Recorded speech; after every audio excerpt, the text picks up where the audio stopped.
Welcome sa munting YouTube channel natin guys. Please support my videos. Like, comment and subscribe lang po mga idolo. Maraming salamat po. Story Present, Myriad World Inventory Box. Kabanata 661.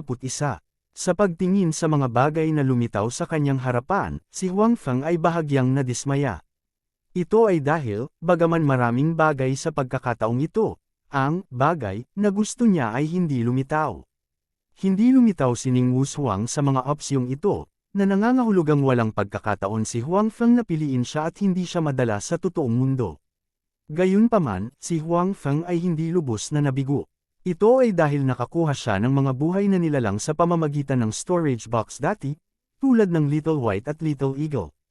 Ito ay hindi bababa sa nagpakita na walang problema sa paglilipat ng mga buhay na nilalang sa pamamagitan ng storage box. Kaya lang medyo mababa ang kasalukuyang level kaya sa hayop lang may lilipat at hindi sa tao, although hayop din ang tao. Sa pagkakataong ito, ang bilang ng mga bagay na lumitaw sa harap ni Huang Feng ay hindi maliit. Gayunpaman, walang maraming magagandang bagay. Pagkatapos ng lahat, ang space-time na iyon ay isang medyo atrasadong space-time, at ang teknolohiya nito ay hindi kasing advanced ng kasalukuyan. Bukod dito, iyon ay isang mababang antas ng martial world. Si Huang Feng ay talagang walang mahanap na mabuti. Bagamat hindi mababa ang kanyang katayuan doon, at masasabing siya ay ganap na nasa ibaba ng isang tao at higit sa daan-daang libong tao, tila maliban sa ginto, pilak, at alahas, iilan lamang ang mabubuting bagay na maaaring makuha. Higit pa rito, ginugol ni Huang Feng ang halos lahat ng kanyang oras sa pakikipaglaban, kaya mas kaunting pagkakataon na espesyal na maghanap ng magagandang bagay. Gayunpaman, hindi iyon dahil walang magagandang bagay. Hindi bababa sa, mayroong isang bagay na labis na nagustuhan ni Huang Feng, at iyon ay isang kabayo. Isang kabayo na may buhok na pulang dugo sa buong katawan. Sa di kalayuan, tila nagniningas na apoy. Kung hindi alam ni Huang Feng na sa space-time na iyon, walang Han Dynasty at walang Xiongnu, iisipin niya na ito ay isang Fergana horse. Gayunpaman, hindi alintana kung ang kabayong ito ay isang kabayong Fergana o hindi, ang bilis at tibay nito ay karapat-dapat na kilalanin. Bukod dito, tila napakatalino nito at naiintindihan ang mga salita ni Huang Feng. Ang kabayong ito ay isa sa mga samsam ng digmaan na nakuha ni Huang Feng sa proseso ng labanan. Nagustuhan niya ito sa unang tingin.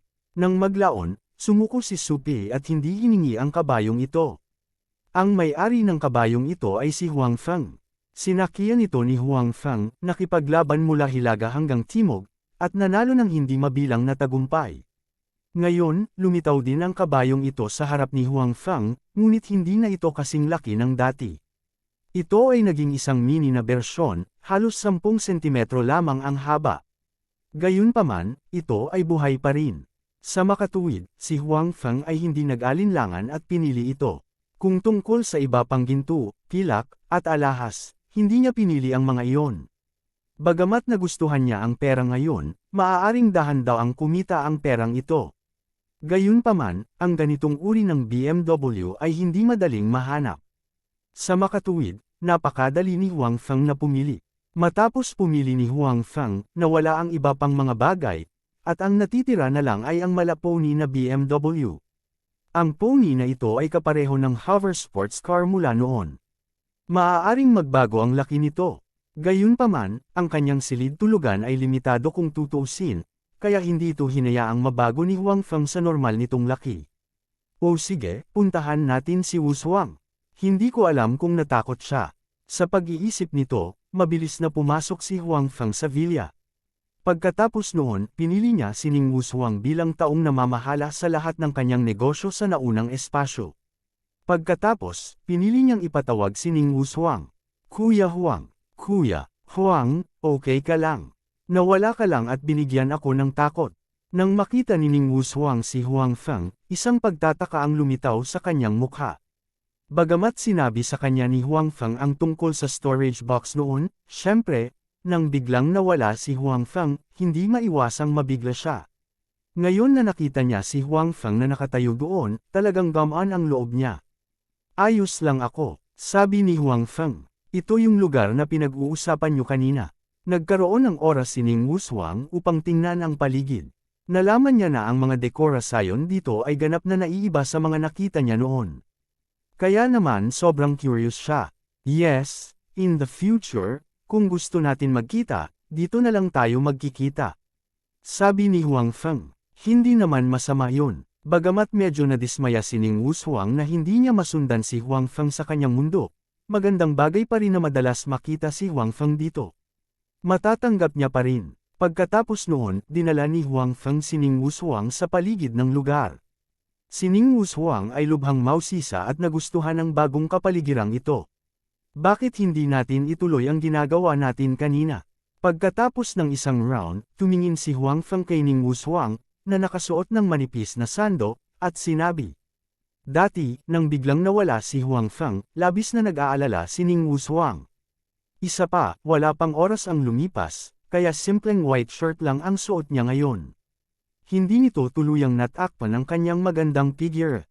Hindi. Nang makita ang nagbabagang tingin ni Huang Feng, si Ning Wushuang ay sobrang nahihiya. Dati, napaka-proactive niya dahil aalis na si Huang Feng at maghihiwalay na silang dalawa. Bagamat sinabi ni Huang Feng na maaari pa silang magkita, nag-aalala pa rin si Ning Wushuang. Kaya naman, siya ang nagkusa. Gayunpaman, hindi ito nangangahulugan na si Ning Wushuang ay isang aktibong tao. Sa kabaligtaran, siya ay isang napaka-tradisyonal na babae. Halos imposible para sa kanya na gumawa ng inisyatiba tulad ng dati. Bukod dito, nag-ambala silang dalawa, kaya nang banggitin muli ito ni Huang Feng, nahihiya pa rin siya sa kanyang puso. Sinubukan siyang hikayatin ni Huang Feng, ngunit tumanggi si Ning Wushuang na may pulang mukha. Sa huli, walang magawa si Huang Feng na sumuko. Kaya lang niyang maghintay sa susunod na pagkakataon. Sa loob-loob niya, naiinis siya sa pag-teleport sa kanya ng storage box noong mga oras na iyon. O tama, subukan at tingnan kung maaari mong ibalik ang bagay na ito. Inabot ni Huang Feng ang isang tasa ng tsaa na dinala niya mula sa totoong mundo kay Ning Wushuang at sinabi. Anong mali? Kinuha ni Ning Wushuang ang tasa ng tsaa at nagtatakang nagtanong. Tingnan mo kung maibabalik mo muna ang bagay na ito. Kakausapin kita mamaya, sabi ni Huang Feng. Hindi niya alam kung gagana ito ngayon, kaya lang mag-eksperimento muna siya. Okay, tumango si Ning Wushuang. Pagkatapos noon, nag-teleport si Huang Feng sa kanyang likod.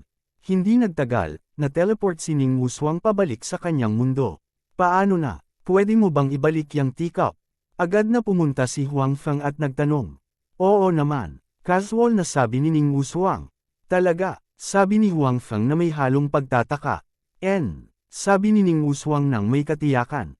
Kung ganoon, may napansin ka bang pagbabago? Halimbawa, ang halaga ng pera ay mas mababa, tanong ni Huang Feng. Noong nakaraan, maaari niyang ibalik ang mga bagay mula sa villa na ito, ngunit ang kanyang pera ay ibabawas. Bukod dito, hindi ito maliit na halaga. Sa makatuwid, nag-aalala si Huang Feng na ito ay magiging pareho sa oras na ito. Kabanata 662. Mukhang hindi nawawala ang pera, sabi ni Ning Wushuang. Hindi niya ito napansin kanina. Huwag kang mag-alala, bumalik ka at tingnan mong mabuti kung nawawala ang pera o wala. Sinabi ni Huang Feng, napakahalaga nito. Okay, tiningnan ni Ning Wushuang ang mataimtim na ekspresyon ni Huang Feng at sinabing may time na ekspresyon. Nang ipatawag ni Huang Feng si Ning Wushuang sa pangatlong pagkakataon, nakatanggap siya ng isang balita mula kay Ning Wushuang na labis na nagpasaya sa kanya. Ang pera ay hindi nawawala sa lahat. Para kay Huang Feng, ito ay talagang isang bagay na dapat ikasaya. Dahil, sa ganitong paraan, maibabalik niya ang mga bagay mula sa totoong mundo sa kanyang mundo sa pamamagitan ni Ning Wushuang. Sa ganitong paraan, magagamit niya ang paraang ito para monopolyo ang merkado sa space-time na iyon. Dapat malaman ng isang tao na ang pagmonopolyo sa merkado ay ang pinaka-kumikita. Bukod dito, sa pagkakataong ito, walang nabawas na pera na nagpasaya kay Huang Feng. Gayunpaman, hindi ito walang mga bahid. Walang storage ring si Ning Wushuang, kaya kakaunti lang ang dala niya sa bawat pagkakataon. Bukod dito, hiniling ni Huang Feng kay Ning Wushuang na dalhin ang ilang bagay. Kung ibabalik niya sila sa totoong mundo, hindi siya pinapayagan. Nabawas man ang pera, ayos lang. Gayunpaman, ang kahon ng imbakan ay direktang ipinagbabawal. Gayunpaman, sa pag-iisip tungkol dito, hindi ito kakaiba. Kung maaari niyang dalhin ang mga bagay mula sa ibang space-time dito sa pamamagitan ng isang ahente at ibalik ang mga ito sa totoong mundo, pagkatapos ng bawat teleportation, hindi na niya kailangang pumili. Anyway, maaari siyang gumamit ng ibang paraan para makuha ang mga bagay na ito. Bagamat maaari lamang itong one-way na paglipat, lubos na nasiyahan si Huang Feng. Kung iisipin, basta-basta lang siyang naglabas ng ilang estilo ng damit mula sa totoong mundo sa space-time na iyon, at napakasikat nito at kumita ng malaki. Kung dinadala niya ang mas maraming magagandang damit mula sa totoong mundo patungo sa space-time na iyon, hindi ba siya makakakuha ng higit pa? Si Huang Feng ay nasa sabik sa pag-iisip lamang tungkol dito. Mukhang hahayaan ko lang si Wu Shuang na magtrabaho ng mas mahirap sa hinaharap at tumakbo pa ng ilang beses sa isang araw. Naisip ni Huang Feng sa kanyang puso.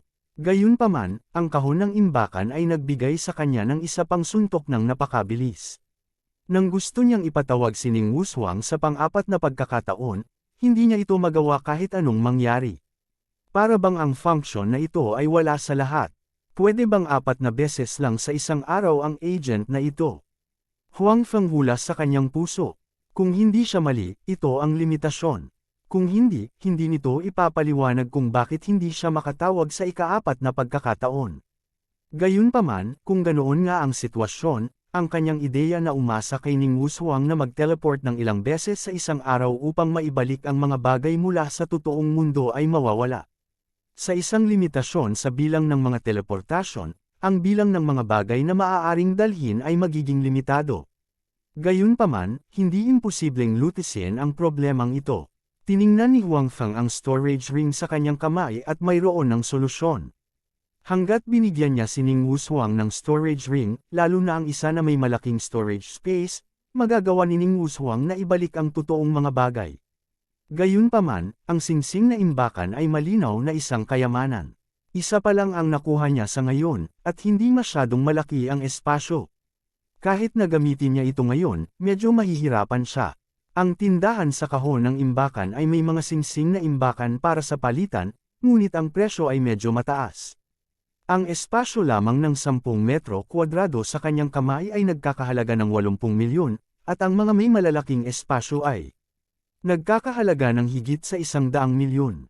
Para sa kasalukuyang Huang Feng, ito ay isang astronomical figure. Kaya, sa ngayon, walang paraan si Huang Feng para tulungan si Ning Wu Shuang na makakuha ng storage ring. Kalimutan mo na, isa-isang hakbang ako. Kapag may pera ako sa hinaharap, tiyak na makakakuha ako ng malaking storage ring para sa Wu Shuang. Walang magawa si Huang Feng sa kanyang puso. Matapos harapin ang mga bagay na ito, bumalik si Huang Feng sa totoong mundo at natulog. Kinaumagahan, nang magising si Huang Feng, hindi pa rin siya sanay. Sa nakaraang space-time, ginugol niya ang karamihan sa kanyang oras sa pagpapahinga sa tent. Nang magising siya, kailangan niyang mag-isip kung paano lalaban. Kahit na paminsan-minsan ay bumalik siya upang magpahinga, ang kanyang mga ugat ay hindi lubos na nakaka-relax. Gayunpaman, ito ay naiiba sa totoong mundo. Ang lugar na ito ay mas ligtas kaysa sa naunang espasyo. Bukod dito, wala na siyang suot na damit na puno ng amoy ng dugo. Nakaramdam si Huang Feng ng higit na kalmado. Ang mapayapang panahon pa rin ang pinakamaganda. Nagdadalamati si Huang Feng sa kanyang puso. Medyo hindi pa rin siya nasisiyahan sa storage box na palaging nagpapadala sa kanya sa larangan ng digmaan. Pagkatapos mag-impake, naghanda si Huang Feng na pumunta sa kanyang brewery. Ngayon na hindi na niya kailangang maging security guard, maaari na niyang ayusin ang sarili niyang oras. Gayunpaman, bago makarating si Huang Feng sa kanyang brewery, nakatanggap siya ng tawag mula kay Tang Mazo, na humihiling sa kanya na tulungan siyang ilipat ang ilang mga bagay. Bakit hindi ka tumawag ng movers? Tanong ni Huang Feng sa telepono.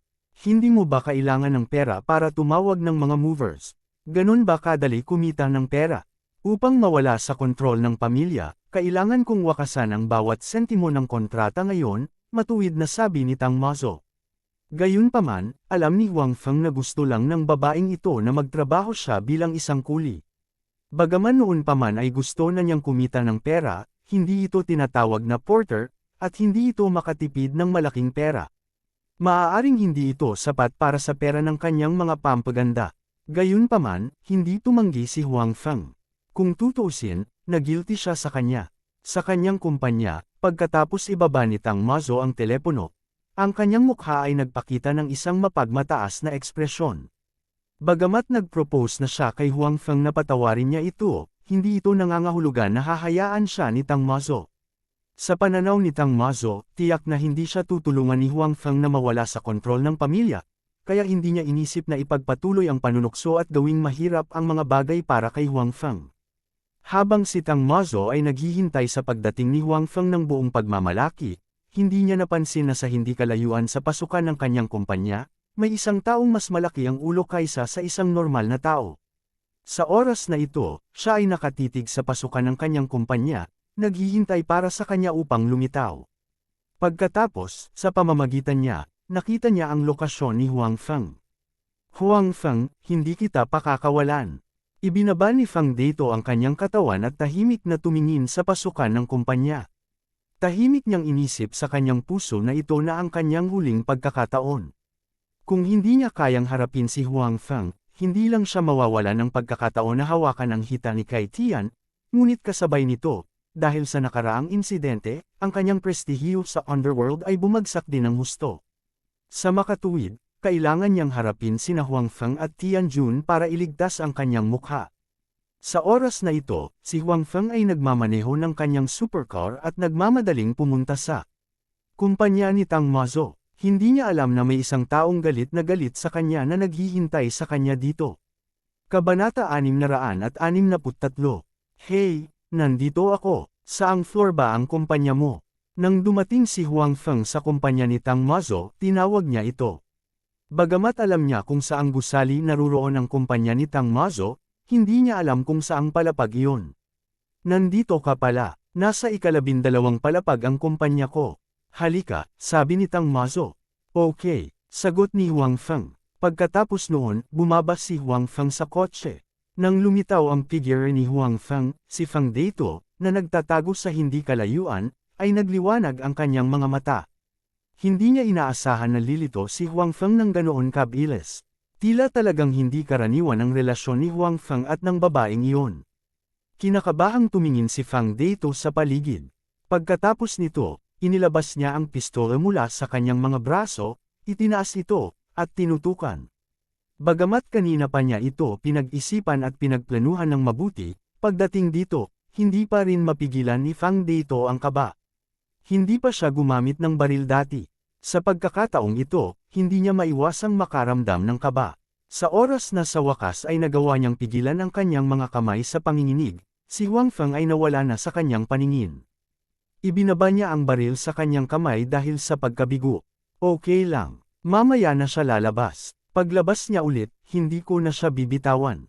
Inaaliw ni Feng Deito ang sarili sa kanyang puso. Gayunpaman, hindi niya namalaya na puno na pala ng pawis ang mga palad niya. Nandito ka pala, halika, panipi. Sa pasukan ng elevator sa 12 palapag, nakita ni Tang Mazo si Huang Feng at binati siya. Ito ang kumpanya mo. Walang masyadong tao. Ito ba ay isang kumpanya ng Shell? Naglakad si Huang Feng habang nakatingin sa paligid. Hindi nakapagtataka na sinabi iyon ni Huang Feng. Sa oras na ito, ang kumpanyang binanggit ni Tang Mazo ay hindi malaki. Bagamat nasa 12 palapag ito, hindi nito sinakop ang buong palapag. Kaunti lang ang mga kwarto. Para naman sa staff, nakita ni Huang Feng ang isang magandang babae sa front desk. Sa ibang lugar, wala siyang nakikitang maraming tao. Sa ibang kwarto, walang masyadong gamit. Maliban sa ilang mesa, wala nang iba. Parang walang laman. Ang kumpanya mo ay isang shell company. Sumagot si Tang Mazo, bago ang kumpanya ko. Siyempre, hindi ito may kukumpara kina Sister Yamo at ex si Meng Zhao. At saka, kakaunti nga ang empleyado ng kumpanya ko, pero wala na sila sa negosyo. Nakikita ko. Tumango si Huang Feng. Talagang hindi madali ang magsimula ng negosyo sa mga unang yugto. Bukod dito, umaasa si Tang Mazo sa kanyang sarili. Hindi siya umasa sa lakas ng kanyang pamilya. Okay, put the crap, sabi ni Tang Mazo. Eto yung mga gamit, ihatid mo na lang pababa. Sumulyap si Huang Feng sa mga sirang mesa sa sulok at sinabing, "Okay, walang problema." Noong una, gusto ni Tang Mazo na makita si Huang Feng na gumawa ng kalokohan. Hindi magaan ang mga mesang ito. Gayunpaman, nang lumakad si Huang Feng roon, madali niya silang binuhat, na ikinagulat ni Tang Mazo. "Hindi ko masabi, hindi ka ganoon kalakas, ngunit medyo malakas ka," sabi ni Tang Mazo. "Okay lang," sabi ni Huang Feng. Magkasunod na lumabas ng opisina ang dalawa at sumakay ng elevator pababa. "Saan ko sila ilalagay?" tanong ni Huang Feng. "Narito, may darating upang kunin ang mga ito mamaya," sabi ni Tang Mazo. Sa katunayan, ang taong dumating upang kunin ang mga mesang ito ay maaari ding umakyat at ilipat ang mga ito. Gayunpaman, pinili ni Tang Mazo na tawagan si Huang Feng para gawin ito. Gusto niyang maging cool siya at gawing mahirap ang mga bagay para sa kanya. Gayunpaman, ngayon ay tila hindi. Maliit ang lakas ni Huang Feng. Ito ay hindi mahirap gawin ito sa lahat. "Huang Feng, sa wakas nakalabas ka na. This time, hindi ka naaalis ng buhay." Sa isang lugar na hindi masyadong malayo sa Huang Feng, muling inilabas ni Fang Dato ang kanyang pistol. This time, mas stable na siya kaysa dati. Hindi naman siya masyadong kinakabahan. Ang nguso ay muling nakatutok sa lugar kung nasaan si Huang Feng. Kakabalik lang ni Huang Feng sa totoong mundo. Sa naunang espasyo, madalas na tensyonado ang kanyang mga nerbiyos na siyang nagpapagod sa kanya. Ngayong sa wakas ay bumalik na siya sa totoong mundo, natural na ayaw niyang mapagod. Kaya naman hindi masyadong nakatutok ang kanyang isip. Bilang resulta, hindi niya nakita si Fang Dato na nagtatago sa dilim ng maaga. "May dalawang table pa. Aakyat muna ako at ililipat ko. Dito ka na lang maghintay." Si Huang Feng, na hindi namalayan ang paparating na panganib, ay nagsabi kay Tang Mazo. "Okay," sumagot si Tang Mazo. "Oy, teka. Anong mali?" Lumingon sa kanya si Huang Feng na may pagkalito. "Mukhang nabali ang balikat mo." Nakita ni Tang Mazo na ang mga damit sa balikat ni Huang Feng ay tila isinuot sa naunang mesa. "Meron ba?" Itinagilad ni Huang Feng ang kanyang ulo at tumingin. "Hayaan mo akong ipakita sa iyo." Lumakad si Tang Mazo patungo kay Huang Feng at sinabi, "Huang Feng, pumunta ka sa impyerno." Si Fang Dato, na hindi kalayuan sa kanilang dalawa, ay umungal at hinayla ang gatilyo sa kanyang kamay. Gayunpaman, ito ang unang pagkakataon ni Fang Dato na gumamit ng pistol. Sa makatuwid, kahit na ang distansya ay hindi masyadong malayo, ang kanyang mga kasanayan sa pagbaril ay hindi magagarantiya na tumpak niyang matatamaan si Huang Feng. Sa halip, bumaril siya patungo kay Tang Mazo na naglalakad patungo kay Huang Feng. Sa sandaling nagpaputok si Fang Dato, biglang parang may naramdaman si Huang Feng. Tumingin siya kay Fang Dato at nakita niya na si Fang Dato ay bumaril sa kanya.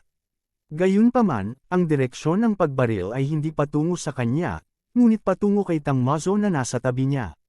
"Mag-ingat ka," hindi ito inisip ni Huang Feng. Na-activate na niya ang kanyang parang wave na subtle steps at nakarating sa harap ni Tang Mazo sa isang iglap. Sa ilalim ng kanyang naguguluhang tingin, diretsyong niyakap siya nito. Walang oras si Tang Mazo para tanungin si Huang Feng kung ano ang nangyayari. Naramdaman niya na ang katawan ni Huang Feng ay nanginginig ng husto. Tapos, parang may narinig siyang tunog na tumatagos sa katawan niya. Kumunat ang noo ni Huang Feng. Wala siyang panahon para gamutin ang sugat niya. Niyakap niya si Tang Mazo at nagtago sa gilid. Hanggang sa pumasok sila sa isang sulok at hindi makita si Fang Dato sa labas, dahan-daang nakahinga si Huang Feng. "Huang Feng, anong nangyari sa iyo?" Unang nagtanong si Tang Mazo. Pagkatapos, bigla niyang nakita na ang mga damit ni Huang Feng sa kanyang balikat ay kinulayan ng pula ng dugo. Isang malakas na amoy ng dugo ang lumabas at direktang tumusok sa kanyang mga ugat. "Huang Feng, nasugatan ka ba?" Bulalas ni Tang Mazo. Para sa ganoong bagay, halatang hindi siya handa sa pag-iisip. Ang pagkabigla ay hindi maliit. "Dito ka na lang at huwag kang gagalaw. Babalik din ako kaagad. Tandaan mo, kapag hindi ako babalik, dapat hindi ka nalalabas." Walang pakialam si Huang Feng sa kanyang sugat. Sa halip, gusto niyang mahuli si Fang Dato. Ngunit, si Tang Mazo ay labis na nag-aalala tungkol sa pinsala ni Huang Feng. Nang gusto niyang pigilan si Huang Feng na umalis, nawala na ang katawan ni Huang Feng sa kanyang harapan. Gusto niyang humabol, ngunit sa pag-iisip ng mga tagubilin ni Huang Feng, agad niyang binawi ang kanyang paa na kalalabas lang. Sa oras na ito, wala siyang maitutulong. Nang marami, ang tanging magagawa niya ay huwag nang dagdagan ang problema kay Huang Feng. Kabanata 664. Pagkaalis ni Huang Feng, nagsimulang alalahanin ni Tang Mazo ang nangyari ngayon. Hindi niya napagtanto ang panganib ngayon, ngunit halatang napagtanto ito ni Huang Feng. Bukod dito, pagkatapos niyang paalalahanan siya na mag-ingat, hindi siya nagdalawang isip na protektahan siya at tulungan siyang harangan ng bala. Kung hindi naharang ni Huang Feng ang bala sa oras, malamang na tumama ang bala sa kanyang dibdib. Sa madaling salita, kung hindi dumating si Huang Feng sa oras, malamang na mamatay siya. Iniisip ang mapanganib na posibilidad na ito, ang mukha ni Tang Mazo ay mapotla. Hindi niya alam kung sino talaga ang gustong pumatay sa kanya. Kasabay nito, ang imahe ni Huang Feng na humaharang sa kanya ay patuloy na lumilitaw sa kanyang isip. Bakit niya ginawa yun? Bakit siya determinado? Patuloy na nagtatanong si Tang Mazo sa kanyang isipan, ngunit malinaw na walang makakasagot sa kanya. Sa isip niya, bagamat may ilang hindi malinaw na hindi pagkakaunawaan sa pagitan nila ni Huang Feng, hindi masyadong close ang dalawa. Bukod dito, pinahirapan niya ito noon at ngayon lang. Sa isip niya, walang dahilan si Huang Feng para iligtas siya. Bukod dito, hindi siya nagdalawang isip na harangin ang bala para sa kanya. Dahil ba sa hindi pagkakaunawaan noong gabing iyon? Naisip ito ni Tang Mazo, at medyo namumula ang kanyang mukha. Iniisip niya kung dahil ba sa nangyari noong gabing iyon ay nagbago ang ugali ni Huang Feng sa kanya nang hindi nalalaman. Pagkatapos ng lahat, sa pagkakaalam niya, kahit sina Suyamo at Huang Feng ay hindi kailanman naghalikan. Nagsimulang gumala ang isip ni Tang Mazo. Hindi niya maiwasang isipin ito. Ang dating gawin ni Huang Feng ay talagang napakadaling hindi maintindihan, ngunit hindi nagtagal, nagsimula siyang mag-alala muli tungkol sa kaligtasan ni Huang Feng. Malinaw na pinuntahan ni Huang Feng ang mamamatay tao, ngunit sa oras na ito, si Huang Feng ay nasugatan, at ang kabilang partido ay may baril sa kanyang kamay. Matalo kaya niya ang kabilang partido? Gusto ni Tang Mazo na pumunta at makita, ngunit alam din niya na hindi siya makakatulong, kaya maaari lamang siyang maghintay ng may pagkabalisa. Sa sandaling iyon, hinabol ni Huang Feng, kasama ang kanyang mga pinsala, si Fang Dato. Malinaw na hindi na natili si Fang Dato sa iisang lugar. Sa sandaling iyon, nakaalis na siya. Gayunpaman, hindi siya dapat lumayo ng labis. Sa makatuwid, hindi sumuko si Huang Feng sa paghabol sa kanya. Hindi nang ahas si Huang Feng na palayain ang ibang tao ngayon. Halatang gusto siyang patayin ng taong ito. At saka, may hawak talaga siyang baril. Kung hahayaan niya siya sa pagkakataong ito, baka bumalik siya para makahanap ng gulo anumang oras. Malalagay siya sa panganib, at sasaktan din niya ang mga tao sa paligid niya. Tama, sa sandaling nakita ni Huang Feng si Fang Dato, alam na niya na siya ang target ng kalaban, hindi si Tang Mazo. Ang dahilan kung bakit lumipad ang mga bala patungo sa Tang Mazo ay marahil dahil hindi sapat ang kakayahan ng kalaban. Kung hindi niya ito natuklasan sa oras, si Tang Mazo ang sisisihin sa kanya. Kahit na hindi siya mamatay, siya ay malubhang nasaktan. Para kay Huang Feng mismo, bagamat mayroon siyang golden silk soft armor, mapoprotektahan lamang ng bagay na iyon ang kanyang itaas na katawan pagkatapos ng lahat. Hindi ito makapagbigay ng kahit katiting na tulong sa kanyang dalawang braso. Kaya naman, nang siya ay binaril sa braso sa pagkakataong ito, hindi siya manatiling hindi nasaktan. Noong patuloy na hinahanap ni Huang Feng si Fang Dato, si Fang Dato ay patuloy na tumatakas sa oras na ito. Pagkatapos niyang magpaputok ng baril, natakot siya. Hanggang sa mamatay. Nang makita niyang parang babae ang binaril niya at hindi si Huang Feng, nagulat siya at hindi niya namamali na nagpaputok muli. Gayunpaman, si Huang Feng ay umalis na sa kanyang dating posisyon upang protektahan ang babae. Bilang resulta, ang kanyang unang bala ay talagang tumama kay Huang Feng, at ang pangalawa ay sumablay. Gayunpaman, kahit na ang unang bala ay tumama kay Huang Feng, hindi nito napatay si Huang Feng. Nang gusto niyang magpaputok ng pangatlong putok, nawala na ang figure ni Huang Feng. Nawala din yung babae kasama niya. Alam din ni Fang Dato na wala siyang pagkakataon ngayon, kaya ang magagawa niya ngayon ay tumakas lamang. Saan mo gustong tumakbo? Gayunpaman, nang tumakbo si Fang Deito sa isang sulok at pumasok sa isang eskinita, isang tao ang biglang lumitaw sa kanyang harapan. Ang taong ito ang target niya sa pagkakataong ito, si Huang Feng. Nang makita niya si Huang Feng, hindi man lang ito inisip ni Fang Deito. Itinaas niya ang kanyang pistola at naghanda sa pagputok, ngunit bago pa man tuluyang itinaas ang kanyang braso, naramdaman niya ang paglalabo sa kanyang harapan. Pagkatapos, si Huang Feng ay nasa harap niya, at ang kanyang kanang kamay ay nakapilipit na sa kakaibang anggulo. Bitawan mo, bitawan mo. Biglang nakaramdam ng sakit si Fang Deito. Hindi niya mahawakan ang pistol sa kanyang kamay, at kinuha ito ni Huang Feng. Sumisigaw din ang bibig niya. Gayunpaman, halatang walang intensyon si Huang Feng na palayain siya ng madali. Mabangis na itinaas ni Huang Feng ang kanyang tuhod at tinamaan ang tiyan ni Fang Deito. Biglang naramdaman ni Fang Deito ang matinding sakit sa kanyang tiyan, at ang mga bagay sa kanyang tiyan ay malapit ng isuka. Gayunpaman, si Huang Feng ay walang kahit katiting na awa para sa kanya. Malaya ang tuhod na iyon, at patuloy niyang hinampas ang tiyan ni Huang Feng. Nasa sobrang sakit si Fang Deito kaya namutla ang kanyang mukha. Wala man lang siyang lakas para humingi ng awa. Si Huang Feng ay talagang nagalit at natakot sa pagkakataong ito. Bagamat mayroon siyang golden silk soft armor, hindi niya magagarantiya na magiging maayos siya. Bukod dito, sa pagkakataong ito ay halos patayin na niya si Tang Mazo. Kung ma-accident si Tang Mazo, habang buhay na magkasala ang puso ni Huang Feng. Sa makatuwid, si Huang Feng ay ganap na ngayong naghihiganti. Wala siyang kahit katiting na awa. Hindi nagtagal, mas humihinga na si Fang Deito kaysa sa kanyang paghinga. Inihagis siya ni Huang Feng sa lupa. Matagal bago gumaling si Fang Deito, ngunit wala man lang siyang lakas para gumalaw. Huang Feng, bitawan mo ako. Si Kai Tian ito, si Kai Tian ang nag-utos sa akin na gawin ito. Ayaw ko, please bitawan mo ako. Mula sa katawan ni Huang Feng, naramdaman ni Fang Deito ang isang nakamamatay na aura. Natakot siya, takot talaga. Kaya, upang mabuhay, muli niyang ipinagkanulo si Kai Tian at itinulak ang bagay na ito kay Kai Tian. Nararapat siyang mamatay, ikaw din. Sabi ni Huang Feng. Gusto niyang hintayin ang panig ni Tian Jun para imbestigahan ang sitwasyon ni Kai Tian bago siya kumilos. Ngayon tila ang kabilang panig ay sadyang walang prinsipyo upang harapin siya. Mukhang dapat siyang pumunta at makipag-chat sa kanya. Agad kang lumabas ng Qing Province bukas. Kung makikita kita sa Qing Province, hintayin mo na lang ang iyong kamatayan. Sabi ni Huang Feng. Pagkatapos, tinapakan niya ang kanang binti ni Fang Deito at ginamit ang lahat ng lakas niya para i-twist ito ng ilang beses. Direktang nahimite si Fang Deito sa sakit.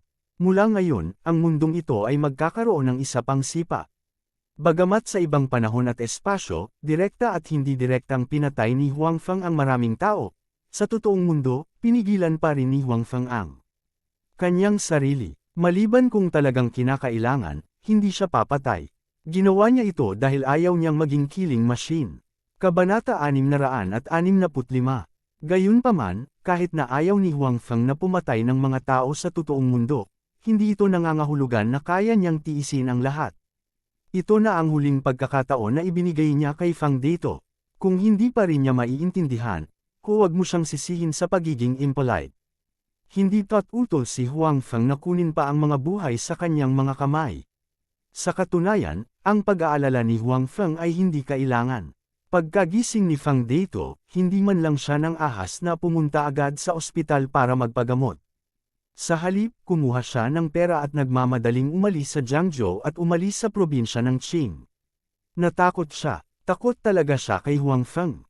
Dahil sa kakayahan ni Huang Feng, natakot siya. Bukod dito, ang kanyang huling pag-asa, ang pistol, ay kinuha ni Huang Feng. Nag-aalala lang siya ngayon na mabagal ang kanyang mga kilos at darating muli si Huang Feng. Tungkol naman sa paghihiganti, hindi man lang siya naglakas loob na isipin iyon. Napakaraming tao noon, ngunit hindi nila kayang talunin si Huang Feng. Nang maglaon, gumamit siya ng baril, ngunit hindi pa rin niya matalo si Huang Feng. Paano siya magkakaroon ng lakas ng loob na makipaglaban kay Huang Feng? Si Kai Tian naman, na pinagtaksilan niya, wala siya sa mood na mag-isip ng iba ngayon. Hayaan si Kaitia na harapin ito ng mag-isa. Let's go. Ayos lang. Pagkatapos makipag-usap ni Huang Feng kay Fang Dato, bumalik siya sa nakaraang sulok. Si Tang Mazo ay sabik na naglalakad doon. Huang Feng, bumalik ka na. Okay ka lang ba? Nang makitang sa wakas ay lumitaw si Huang Feng, puno ng kagalakan ang mukha ni Tang Mazo. Mabilis siyang lumapit kay Huang Feng at maingat na tumingin pataas at pababa upang makita kung nasugatan muli si Huang Feng. Subukan mong barilin at tingnan kung okay ka lang. Sabi ni Huang Feng. Dahil ang panganib ay nalutas na, si Huang Feng ay nasa mabuting kalagayan pa rin ngayon. May mood din siyang makipagbiruan kay Tang Mazo. Gayunpaman, si Tang Mazo ay malinaw na wala sa ganoong mood ngayon. Nang marinig niya ang mga salita ni Huang Feng, tumingin siya sa balikat ni Huang Feng. Hindi gaanong bumuti ang sitwasyon doon. Kinulayan ng pula ng dugo ang kanyang damit. Nakakabigla ang itsura nito. Punta tayo sa ospital. Kinakabahang sabi ni Tang Mazo. Hindi, babalik muna ako. Ayos lang. Dapat bumalik ka na rin. Sabi ni Huang Feng. Ayaw niyang pumunta sa ospital para gamutin ang tama ng baril. Magdadala ito sa kanya ng maraming problema. Sa oras na ito, may isang taong may kakayahang nakatira sa kanyang tirahan. Bilang miyembro ng Security Bureau, haharapin din ni Bai Xiaoro ang kanyang mga pinsala. Sa katunayan, ang hitsura ni Huang Feng sa oras na ito ay lubhang nakakatakot sa mga mata ni Tang Mazo. Gayunpaman, alam ni Huang Feng na ayos lang siya. Matapos barilin, ginamit na niya ang magic martial arts sa kanyang katawan para harangin ang sugat. Sa makatuwid, nagkaroon ng maraming dugo sa simula, ngunit hindi ito lumala pa. Bukod dito, sa sandali ng pagbaril, ang enerhiya sa katawan ni Huang Feng ay kusang nag-activate din upang protektahan ang kanyang katawan at maiwasan ang pagpasok ng bala sa sobrang lalim. Kaya ngayon, kailangan na lang niyang ilabas ang bala sa kanyang katawan at pagkatapos ay gamitin ang sariling internal energy para i-regulate ang kanyang katawan. Hindi na niya kailangan pang pumunta sa ospital. Hindi, nasugatan ka. Paano ka hindi mapupunta sa ospital? Huang Feng, huwag kang manggulo. Kung magde-delay ka pa, may mangyayari. Hindi alam ni Tang Mazo ang aktwal na sitwasyon ni Huang Feng. Nang makitang si Huang Feng ay malubhang, nasugatan at hindi na pumunta sa ospital, bigla siyang nabalisa. Mas nababalisa pa siya kaysa kay Huang Feng. Pagkatapos ng lahat, naalala pa rin niya kung paano nasugatan si Huang Feng. Masasabing ang pinsala ni Huang Feng ay lubos na dinanas para sa kanya. Okay lang talaga. After I go back, I will deal with it myself. You don't have to worry. Sabi ni Huang Feng. Paano mo haharapin ang sarili mo? Ito ay isang sugat ng baril. Hindi ito maliit na hiwas sa kamay. Lagyan mo lang ng band-aid. Hindi pa rin naniniwala si Tang Mazo na kaya ni Huang Feng ang kanyang sarili. Magpakabait ka, Huang Feng. Huwag mong pilitin ang sarili mo. Nang makitang sinusuyo siya ni Tang Mazo na parang bata, hindi alam ni Huang Feng kung tatawa siya o iiyak. I know this is a gunshot wound. I can really deal with it myself. Don't worry, if I go to the hospital, it will be very trouble. Tiyak na darating ang pulis para magtanong, at maraming procedures. Kahit hindi ko sarili kong problema, tatandaan pa ng pulis in the future. Sobrang gulo, di ba? Gaano man ito kahirap, hindi nito maantala ang paggamot.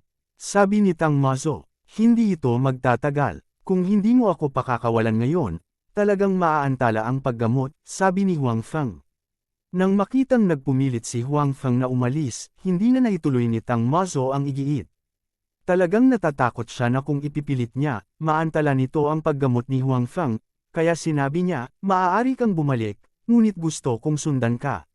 Magiging magaan ang loob ko kapag nakita kong maayos ka na sa aking sariling mga mata. Kung hindi, pupunta ka sa ospital kasama ako. Hindi, kaya kung bumalik mag-isa. Hindi mo na ako kailangang sundan.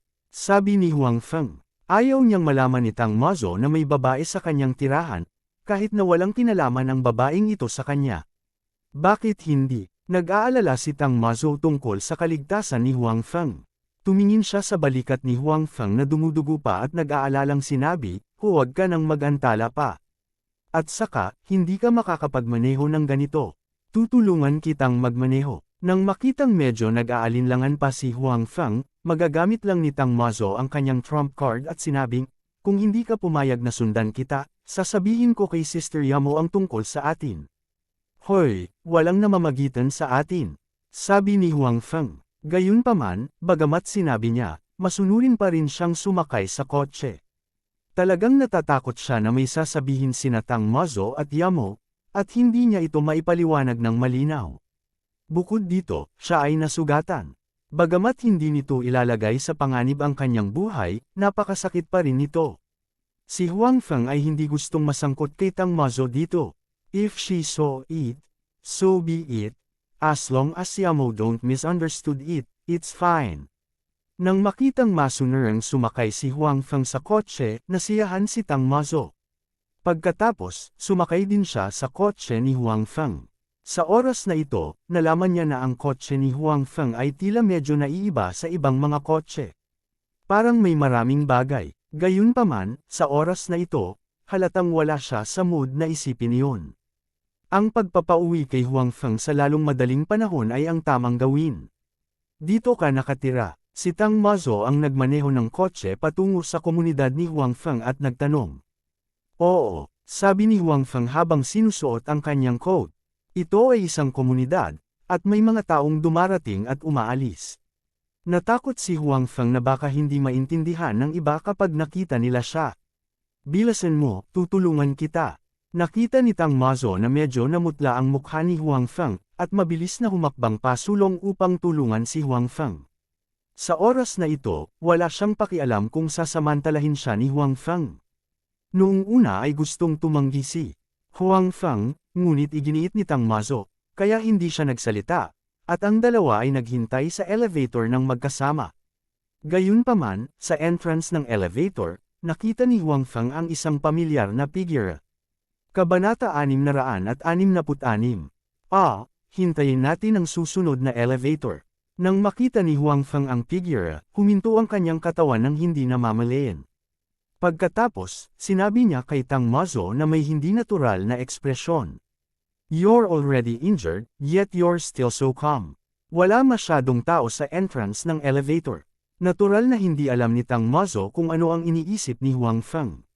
Gusto lang niyang tulungan si Huang Feng na gamutin ang kanyang sugat. Nang nag-uusap sina Huang Feng at Tang Mazo, ang figure sa elevator ay tila narinig ang paggalaw dito at lumingon upang tumingin. Ang figure ay natigilan noong una, pagkatapos ay ngumiti at sumigaw, Kuya Huang. Hoy, nagkataon lang, nandito ka rin. Wala ka bang trabaho ngayon? Awkward na sabi ni Huang Feng. Sabado ngayon, kapatid na Huang. Bilang isang amo, hindi ka maaaring maging mapagsamantala. Hindi mo man lang pinapahinga ang mga tao, nakangiting sabi ni Guo Miangan. Ang taong naghihintay ng elevator ay si Guo Miangan. Bagamat nakatira sina Huang Feng at Guo Miangan sa itaas, naging abala si Huang Feng sa pagpunta sa brewery kamakailan, habang si Guo Miangan ay nasa sewage treatment plant. Ang dalawa ay hindi madalas magkita, kaya't si Guo Miangan ay napakasaya na makita si Huang Feng dito. Sa katunayan, maraming beses gustong umakyat si Guo Miangan para makipag-chat kay Huang Feng, ngunit medyo nahihiya siya at hindi niya ginawa. This time, nagkataon silang nagkita.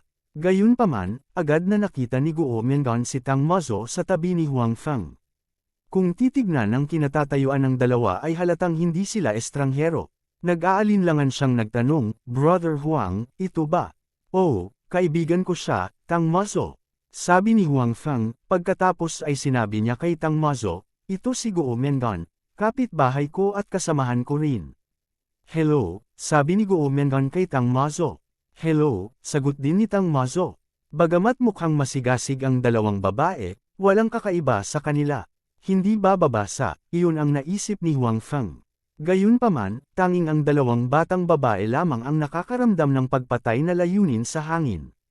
Maya-maya ay dumating na ang elevator, at pumasok silang tatlo sa elevator. Tatlo lang ang tao sa elevator, at parang naging weird pa ang atmosphere. Tumingin ang mga mata ni Tang Mazo kina Huang Feng at Guo Miangan. Hindi talaga siya naniniwala sa pagpapakilala ni Huang Feng ngayon lang. Ang paraan ng pagtingin ni Guo Mengan kay Huang Feng ay malinaw na hindi dapat magkaroon ng isang kapitbahay o kasamahan. Ang mga mata ni Guo Mengan ay lumilipat din sa pagitan ni Huang Feng at Tang Mazo. Mukhang hindi siya naniniwala sa pagpapakilala ni Huang Feng ngayon. Si Huang Feng at Tang Mazo ay hindi lamang ordinaryong magkaibigan. Nakaramdam siya ng kaunting puot mula kay Tang Mazo. Sa oras na ito, tila naramdaman din ni Huang Feng ang kakaibang kapaligiran sa gitna ng karamihan. Medyo umiiyak siya at tumatawa sa puso niya. Ito ang dahilan kung bakit ayaw niyang sumakay sa elevator noon. Gayunpaman, naisip kaagad ni Huang Feng na walang dapat ikakonsensya. Walang namamagitan sa kanilang dalawa. Kuya Huang, wala akong gagawin. Pwede ba akong pumunta sa lugar mo? Nang makitang malapit na ang elevator sa kanyang sahig, biglang naglakas loob si Guo Mengan at sinabing, kung ito ay normal na mga oras, talagang hindi siya magkukusa na magtanong. Gayunpaman, nang makita niyang magkasama sina Tang Mazo at Huang Feng, bigla niyang ayaw umalis ng ganoon lang.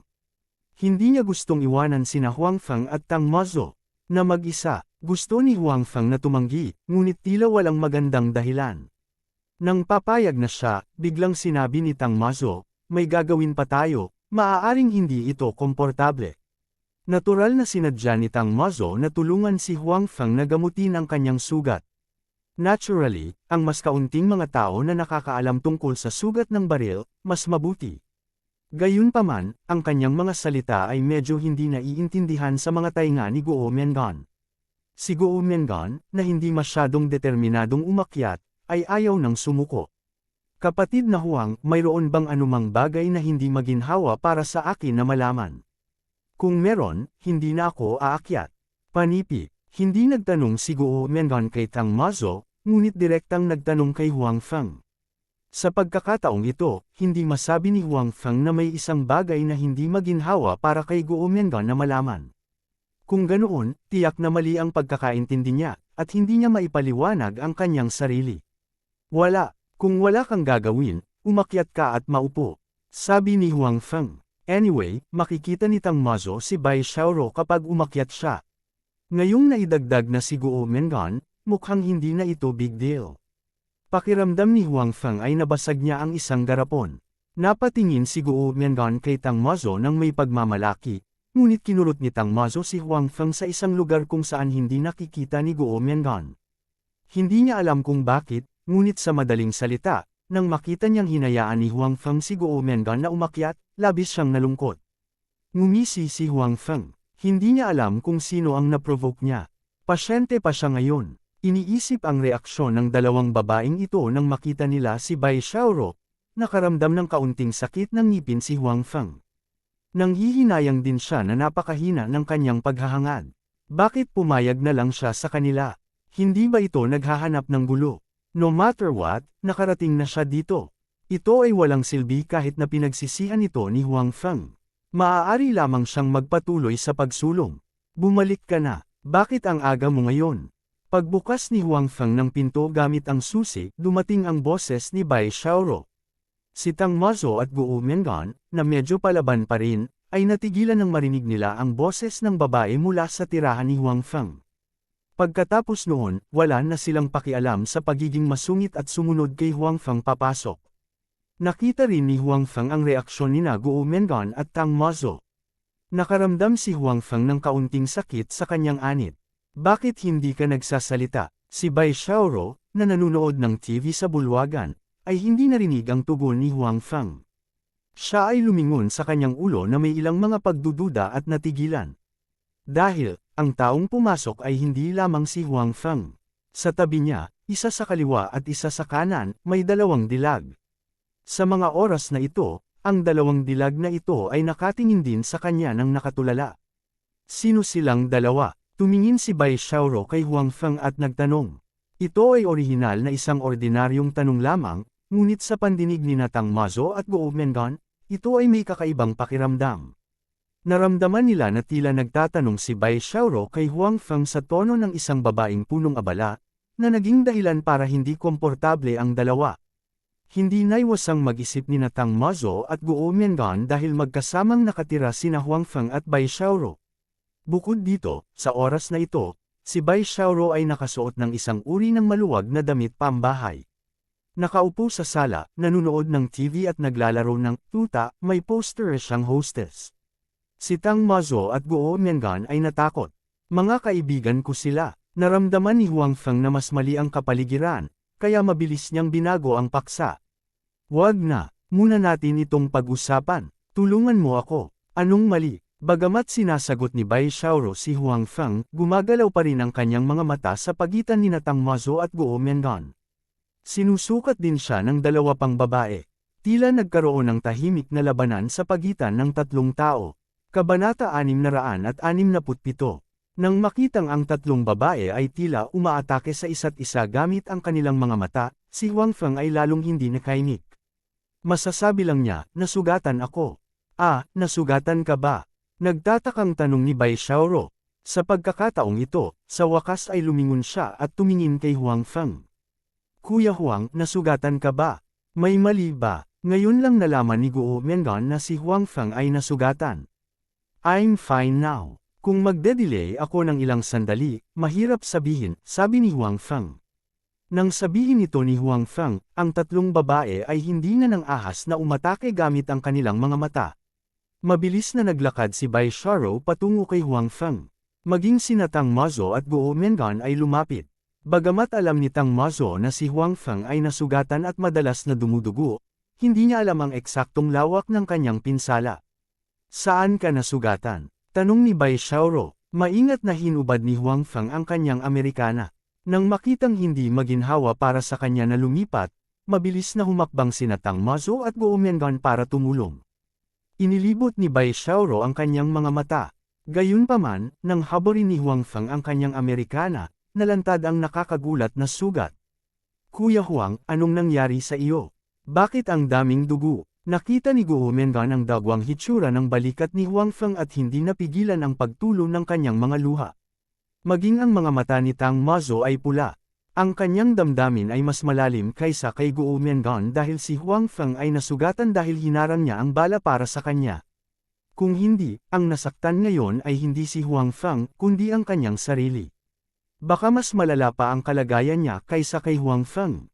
Ayos lang. Inaliw siya ni Huang Feng.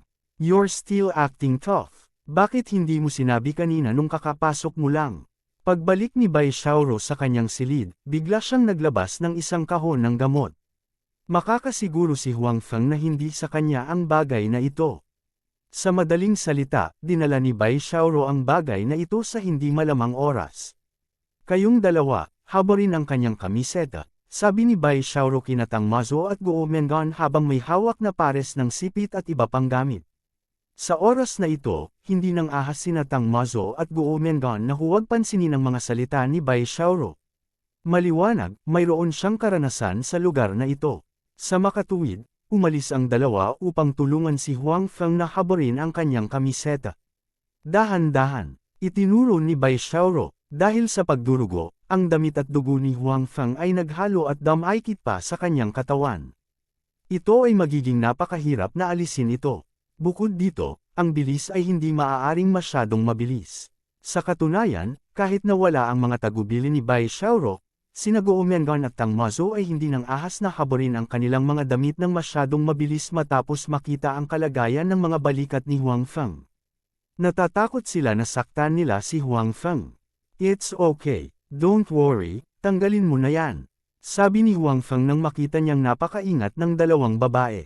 Gayunpaman, halatang hindi nakinig sa kanya ang dalawang babae sa pagkakataong ito. Sa halip, nakinig sila kay Bai Xiaoro. Hindi mabilis ang kanilang bilis. Nang haborin ng dalawang batang babae ang damit ni Huang Feng at ipinakita ang kanyang malalakas na kalamnan, ang hitsura ng kanyang mga balikat ay ganap na nakita ng iba. Nang makita ang kanyang hitsura, maging si Bai Xiaoro ay sumimangot. Mabuti na lang at hindi masyadong malalim ang pagpasok ng bala. Kung hindi, baka nabali ang buto ng balikat mo. Sabi ni Bai Xiaoro habang dinidisimpekta ang mga sipit at iba pang bagay. Tumango si Huang Feng. Sa sandaling pumasok ang bala, ang demon martial art sa kanyang katawan ay nag-activate na ng protective mechanism, na pinipigilan ang pagpasok ng bala ng masyadong malalim. Ito ay pumihil sa kanya na magdusa ng labis na pinsala. Bear with it. Ilalabas ko na ang bala. Sinabi ni Bai Xiaoro kay Huang Feng. Gawin mo, sabi ni Huang Feng. Teka, biglang sinabi ni Tang Mazo, ganito lang. Hindi mo ba kailangan ng anesthesia? Patuloy ding tumango si Guo Mengan sa gilid. Malinaw, hindi siya komportable sa simpleng operasyon ni Bai Xiaoro. Wala akong anesthesia dito. Kung gusto niya ng anesthesia, sa halip na dito siya pumunta sa ospital, sabi ni Bai Xiaoro. May mga first aid lang siya dito, hindi anesthesia. Si Huang Feng mismo ay nagpabeya at nakalimutan ang tungkol sa kawalan ng pakiramdam. Gayunpaman, dahil ganito na ito, maaari lamang siyang magigiit at magpumilit. Ayos lang, gawin mo. Sabi ni Huang Feng. Sa katunayan, sa nakaraang espasyo, hindi siya nasugatan. Bukod dito, ang pinsala ay hindi magaan. Kaya naman, kaya pa niyang tiisin ang sakit na ito. Tumango si Bai Xiaoro at naghanda para gawin ito. Bagamat may gusto pa ring sabihin sina Tang Mazo at Guo Mengan, hindi sila nang ahas na magsabi ng kahit ano nang makita nilang handa na si Bai Xiaoro na gawin ito. Natatakot silang makagambala sa mga aksyon ni Bai Xiaoro. Malinaw na may karanasan si Bai Xiaoro sa lugar na ito. Napakapamilyar ng mga galaw niya. Hindi man lang nanginginig ang mga kamay niya. Gayunpaman, napakaseryoso ng ekspresyon ng mukha niya. Huang Feng, kung hindi mo mapigilan, kagatin mo ang kamay ko. Sa oras na ito, sa wakas ay hindi napigilan ni Tang Mazo na sabihin. Kasabay nito ang pagunat ng kanyang maputi at malambot na braso. Ganoon din ang ginawa ni Guo Mengan sa gilid. Tumango si Huang Feng, ngunit hindi niya sinasadyang kagatin sila. Gayunpaman, medyo nag-aalala pa rin sina Tang Mazo at Guo Mengan. Hinawakan ng bawat isa sa kanila ang kamay ni Huang Feng at hinawakan ito ng mahigpit. Hindi ibig sabihin ni Huang Feng na maghintay para sa kamatayan. Nang huhukyayan na sana ni Bai Xiaoro ang bala, na-activate na niya ang magic martial arts. Bukod dito, ang bilis ng pag-activate ay napakabilis. Si Bai Xiaoro ay hindi kasing sentimental ni Tang Mazo at Guo Mengan. Nang matapos ang paghahanda, binati niya si Huang Feng at ang matalim na kutsilyo ay nakapasok na sa laman ni Huang Feng. Ahem, biglang nagpakawala si Huang Feng ng mahinang ungol. Umuumbok ang mga ugat sa kanyang mga kamay habang hindi niya namamalayan na nakakuyom ang kanyang mga kamao. Kaagad, ang malaking puwersa ay naging dahilan upang makaramdam ng sakit sina Tang Mazo at Guo Mengan. Gayunpaman, ang dalawang babae ay nagngangalit ang kanilang mga ngipin at kumapit, hindi gumawan ng kahit isang tunog. Habang umuusad ang mga aksyon ni Bai Xiaoro, parami ng parami ang pawis na lumabas sa noo ni Huang Feng. Lalong tumindi ang sakit, kung hindi lang dahil sa lakas ng loob niya at sa paggamit niya ng Devil Martial Arts, himiteya na sana siya sa sakit. Tapos na, pagkaraan ng hindi malamang tagal, muling tumunog ang boses ni Bai Xiaoro. Sabay lagay ng bala na may kaunting dugo sa plato sa tabi nila. Salamat, sabi ni Huang Feng na may maputlang mukha. Sa oras na ito, napagtanto din niya na hawak pa rin niya ang mga kamay ni Tang Mazo at Guo Mengan. Mabilis siyang bumitaw at muling nagpasalamat sa dalawang babae. Nakita ng dalawang babae na talagang magaling si Huang Feng at napakasaya. Masakit man talaga ang mga kamay nila, puno ng ngiti ang mga mukha nila. Tell me, anong nangyari? Tanong ni Bai Xiaoro habang naglalagay ng gamot at nagbenda para kay Huang Feng. Kasalanan ko ang lahat, idinawit ko si Huang Feng. Bago pa makapagsalita si Huang Feng, sinimulan na ni Tang Mazo na sisihin ang sarili.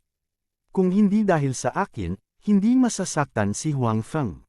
Sa pagsasalita tungkol dito, ang mukha ni Tang Mazo ay puno ng pagkakasala at kalungkutan.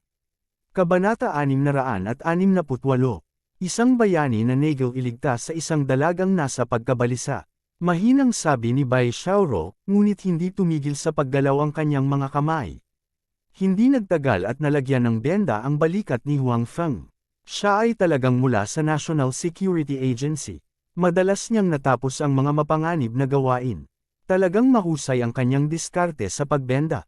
Hindi mo kasalanan. Umiling si Huang Feng at sinabi kay Tang Mazo, ang taong iyon ay orihinal na pinupuntirya ako. Pero, binaril ako ng taong yun. Kung hindi mo ako haharin dyan, ako ang nasaktan, hindi ikaw. Giit ni Tang Mazo. Malinaw, kahit na alam niya na ang kabilang partido ay nakatutok kay Huang Feng, ang bala ay talagang nakatutok sa kanya. Alam niya ito. Iyon ay dahil ang kanyang mga kasanayan ay hindi sapat. Nakangiting sabi ni Huang Feng, kung nasugatan ka dahil dito, mamamatay ako sa kasalanan. Buti na lang, ako ang nabaril sa huli.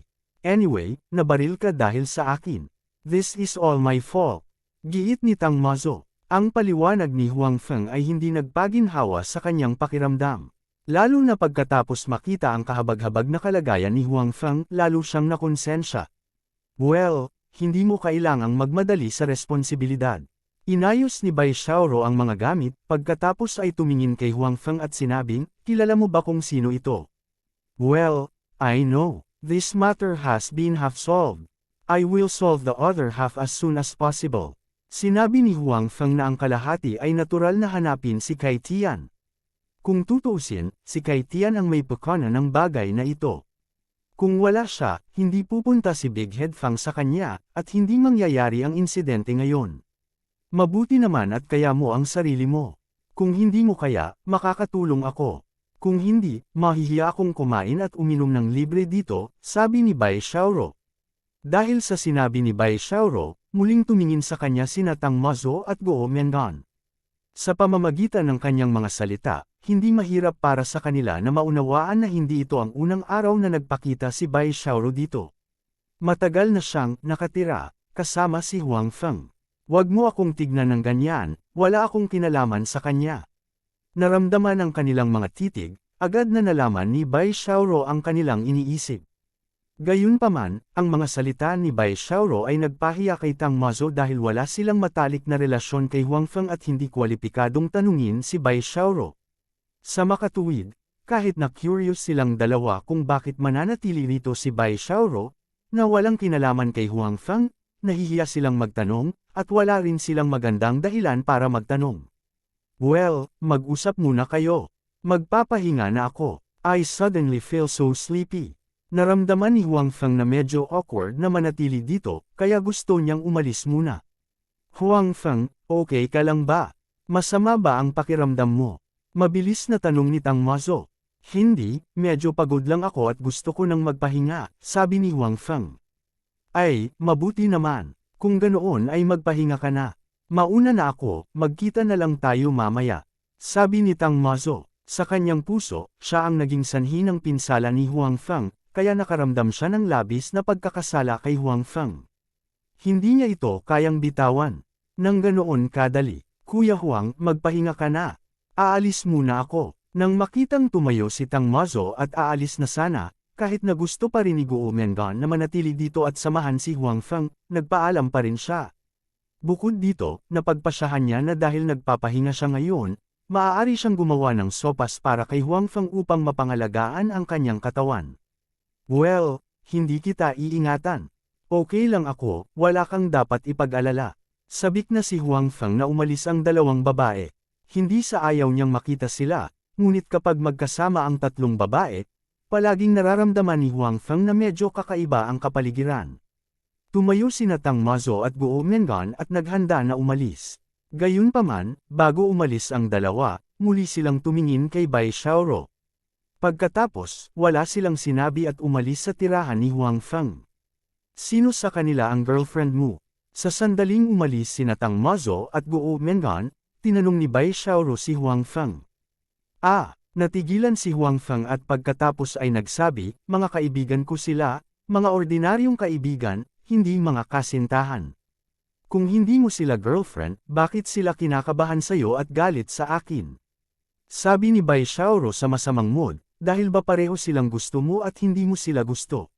Sabi ko, hindi ka masyadong gwapo, hindi masyadong mayaman, hindi masyadong matangkad, hindi masyadong makapangyarihan, at hindi, in short, ordinaryong tao ka lang. Bakit pakiramdam ko may gusto sa'yo yung dalawang babaeng yun? Panipi, pagkatapos ng lahat, si Bai Xiaoro ay hindi isang ordinaryong tao. Bagamat wala siyang gaanong panloob na puwersa ngayon, nandoon pa rin ang kanyang kakayahan sa pagmamasid. Sa makatuwid, madali niyang nakikita na sina Tang Mazo at Guo Mengan ay labis na kinakabahan kay Huang Feng. Hindi ito ang tensyon sa pagitan ng mga ordinaryong magkaibigan.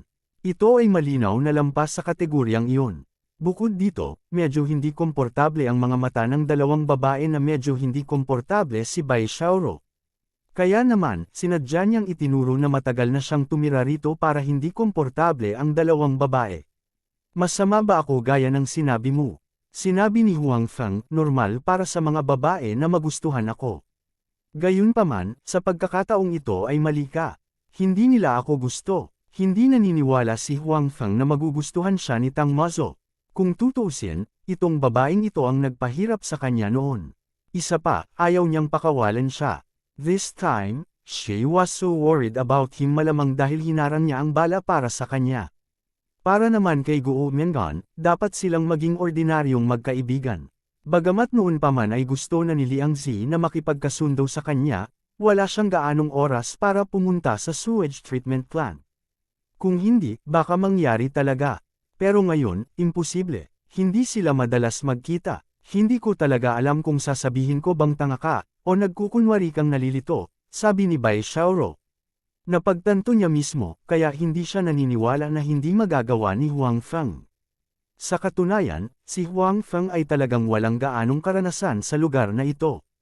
Bagamat sila ni Suyamo ay nasa yugto na ng mag-boyfriend at girlfriend, kung tutuusin, sa pressure ni Suyamo na sinabi niya ito. Kung hindi, sa kanyang pagiging mapurol sa emosyonal na aspeto, hindi niya tiyak na mauunawaan na si Suyamo ay umiibig sa kanya. Para kay Ning Wushuang mula sa ibang panahon at espasyo, si Ning Wushuang ang nagsabi nito mismo. Passive pa rin si Huang Feng. Sa kasong ito, bagaman tila mayroon siyang dalawang babae, sa katunayan ay wala siyang gaanong karanasan. Gayunpaman, malinaw na hindi alam ni Bai Xiaoro ang tungkol dito. Pagkatapos niyang makipag-usap kay Huang Feng, kinuha niya ang kanyang mga gamit at bumalik sa kanyang silid. Napakamot ng ulo si Huang Feng sa pagkalito at pagkatapos ay bumalik sa kanyang silid. Hindi siya matutulog, ngunit gagamitin niya ang magic martial arts para mabawi ang kanyang katawan. Kabanata 669. Sa labas ng tirahan ni Huang Feng, nakatayo sina Tang Mazo at Guo Mengan sa harap ng elevator, naghihintay ng elevator. Wala silang sinabi sa isa't isa.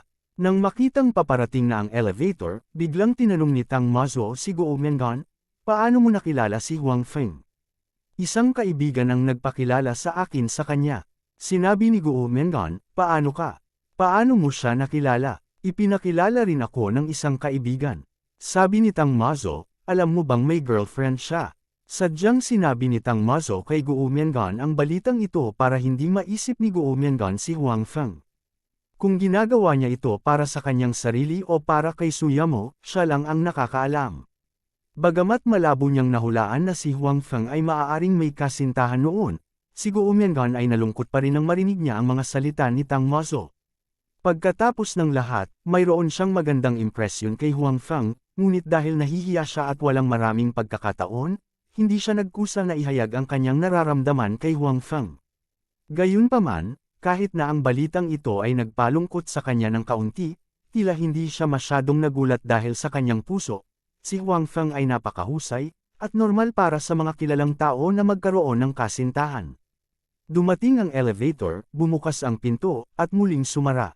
Gayunpaman, ang dalawang babae ay hindi pumasok sa elevator, ngunit nakatayo pa rin sa harap ng pinto ng elevator.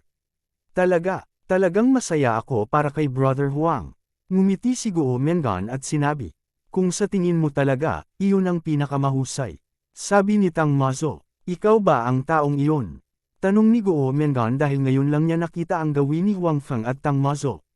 Bagamat nagkaroon ng kaunting intimacy sa pagitan nila, halatang hindi pa sila umabot sa level ng mag-boyfriend. Bahagyang natigilan si Tang Mazo, pagkatapos ay sinabi na may komplikadong ekspresyon, hindi. Natigilan din si Guo Mengan. Hindi niya inaasahan na tama nga ang hula niya. Nagkatinginan ng dalawang babae at tila nakaramdam ng simpatiya. Sinabi ni Guo Mengan, kung gayon, sino ang kasintahan ni Brother Huang? Siya ay dapat na napakahusay. Panipi, well, si Sister Yamo ay talagang namumukod tangi. Palagi kong iniisip na si Huang Feng ay hindi sapat para sa kanya, sabi ni Tang Mazo. Ate Yamo, kilala mo ba ang kasintahan ni Kuya Huang? Tanong ni Guo Mengan. Oo, kami ay matalik na magkaibigan. Napakalapit namin. Lumaki kaming magkasama, sabi ni Tang Mazo. Kung gayon bakit mo, nag-aalangan na sabi ni Guo Mengan. Ano pa, gusto mo pa rin si Kuya Huang? Tanong ni Guo Mengan. Sino bang nagsabing gusto ko siya? Nag-alala lang ako sa kanya dahil kinuha niya ang bala para sa akin.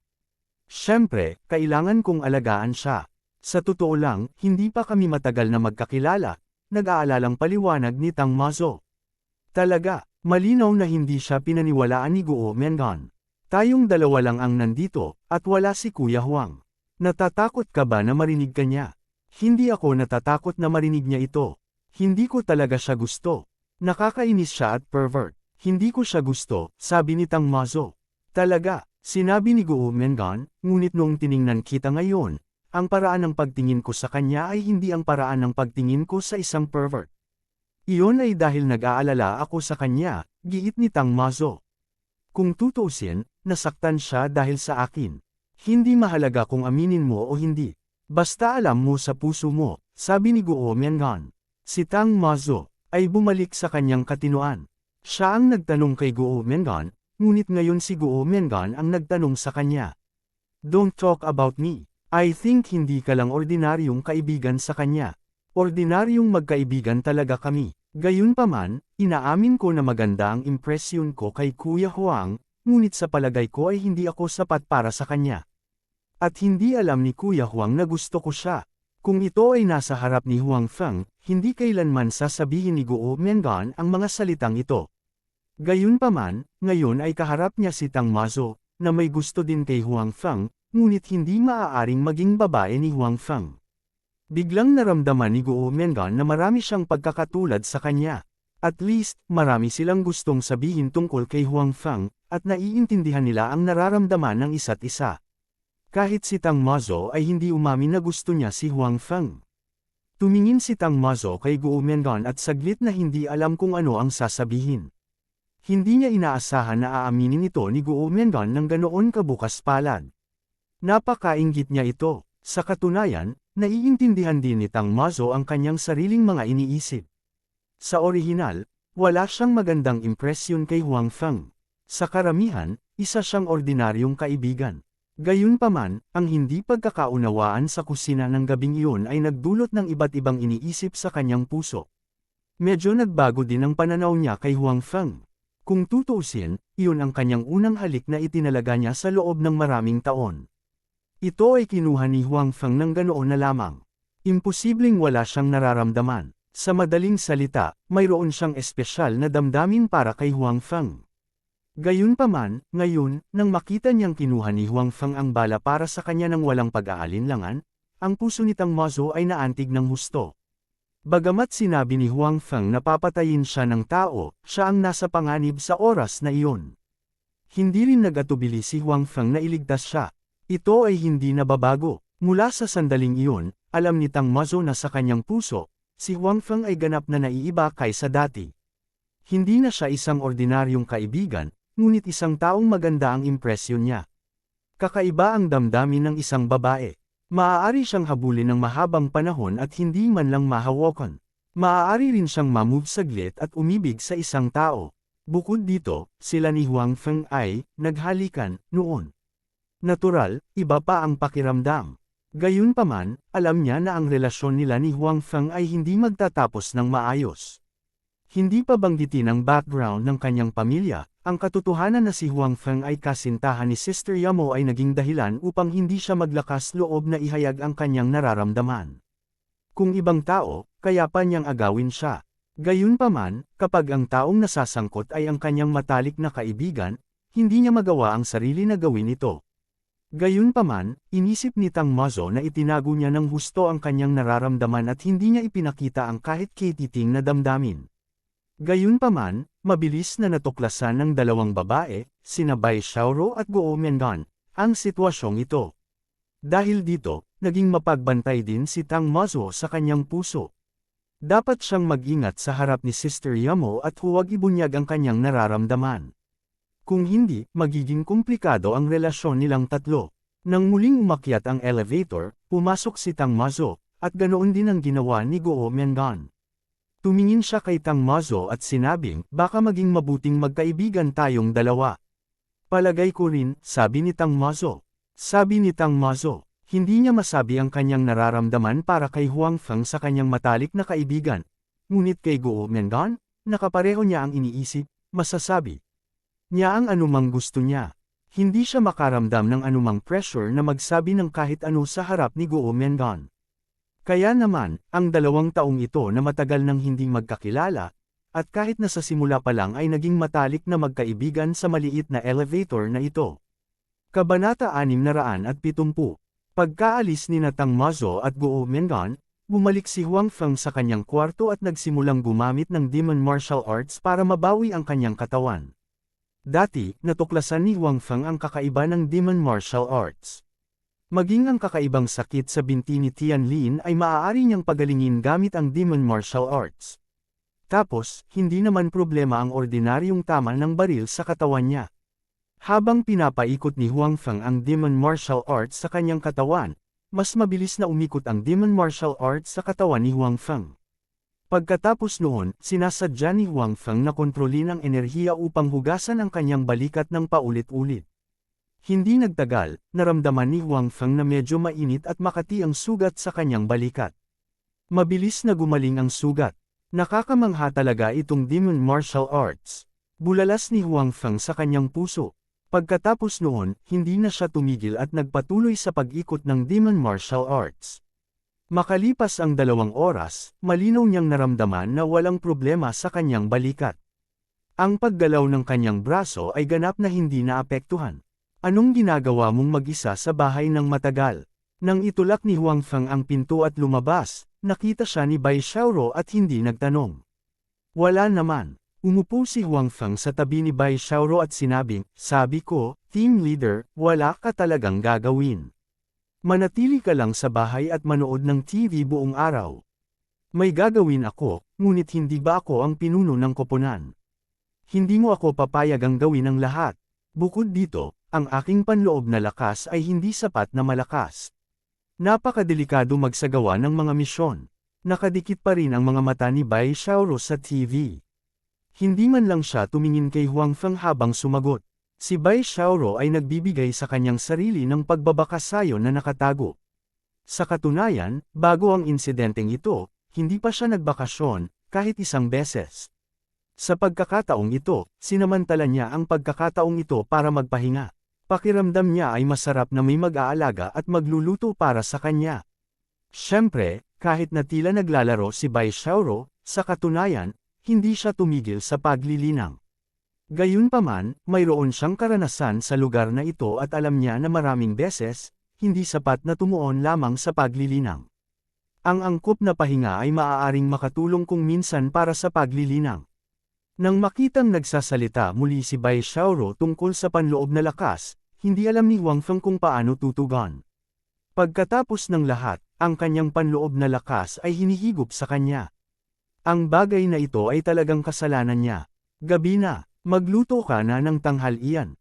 Bihira kang nasa bahay ngayon. This time, gumawa ka ng masaganang pagkain.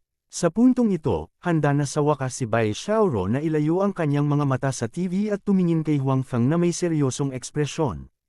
Sige, magluluto ako. Tumayo si Huang Feng at sinabing, wala kang pakialam sa taong nasugatan. Nakikita ko na medyo gumaling ka na. Tumingin si Bai Xiaoro kay Huang Feng at sinabing, sa totoo lang, hanggang saan ang paglaki ni Huang Feng? Paano siya makakabawi ng ganoon kabilis? Hindi maiwasan ni Bai Xiaoro na magulat. Personal niyang tinulungan si Huang Feng na gamutin ang kanyang sugat. Natural, alam niya ang partikular na kondisyon ng pinsala ni Huang Feng. Hindi ito mahirap na makabawi, lalo na para sa kanila na nilinang ang panloob na lakas. Gayunpaman, ang bilis ng pagbawi ni Huang Feng ay masyadong mabilis. Sa loob lang ng 2 oras, maayos na siya. Gaano kalakas ang kanyang panloob na lakas? Gaano ba ako kalakas? Hindi ko alam, sabi ni Huang Feng. Bagaman sa isang tiyak na espasyo-oras, siya ay itinuturing na isang pangalawang rate na dalubhasa sa rurok. Sa bawat espasyo-panahon, ang dibisyon ng mga eksperto ay tiyak na naiiba. Sa makatuwid, hindi alam ni Huang Feng kung anong antas siya sa katotohanan.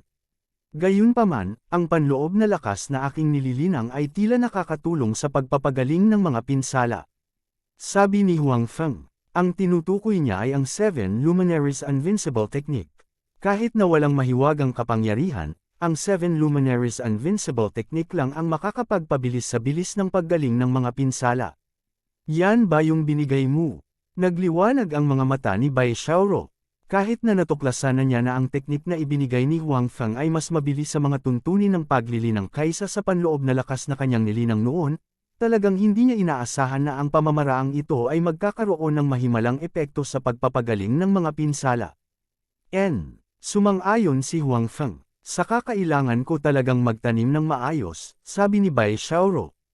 Mas lalo siyang na-curious sa teknik na ibinigay ni Huang Feng. Siya ay orihinal na interesado sa paglilinang, ngunit ngayon ang kanyang interes ay mas higit pa. Walang pagkain sa bahay, bibili ako. Tumingin si Huang Feng sa refrigerator at pagkatapos ay sinabi kay Bai Xiaoro. Pumunta ka, sabi ni Bai Xiaoro nang hindi lumilingon. Umiling si Huang Feng, kinuha ang susi at lumabas. Medyo malaki ang komunidad na ito, at maraming tao ang naninirahan dito. Sa makatuwid, ang merkado ay hindi malayo sa komunidad na ito. Hindi nagtagal si Huang Feng at bumalik na dala ang mga sangkap. Mula nang makuha niya ang Immortal Book, hindi lamang bumuti ang kakayahan ni Huang Feng sa pagluluto, ngunit napakahusay din niya sa pagpili ng mga sangkap. Pinakasariwa rin ang mga sangkap na binili niya.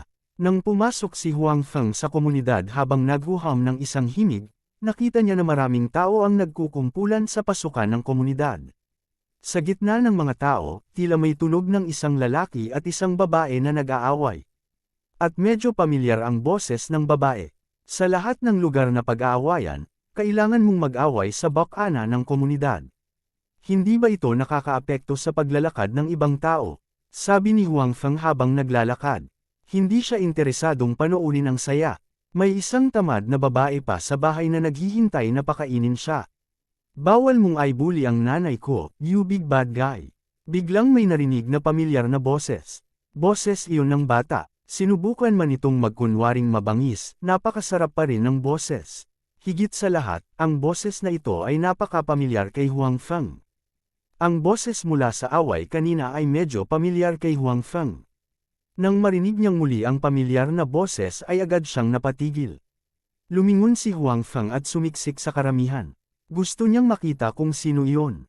Napaka-pamilyar ng boses. Maaaring kilala niya ang tao sa loob, ngunit hindi siya sigurado.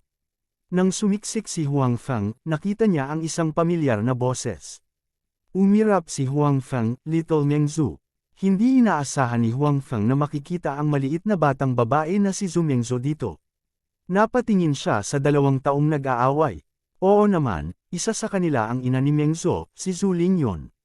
Siya ay isang batang ina na may magandang pangalan. Nang marinig ni Zhu Mengzu na may tumatawag sa kanya, lumingon siya at nakita si Huang Feng. Natigilan siya saglit, pagkatapos ay tumakbo siya patungo kay Huang Feng. Habang tumatakbo siya, sinabi niya, Tito, halika at tulungan mo si Nanay. Ang masamang tao na ito ay inaapi si Nanay. Si Nanay ay umiiyak dahil sa kanya. Naakit din ng boses ni Zhu Mengzu ang atensyon ni Zhu Lingyon. Napansin din niya si Huang Feng. Sa oras na ito, nakita din ni Huang Feng ang kanyang mukha. Puno ng luha ang mukha nito.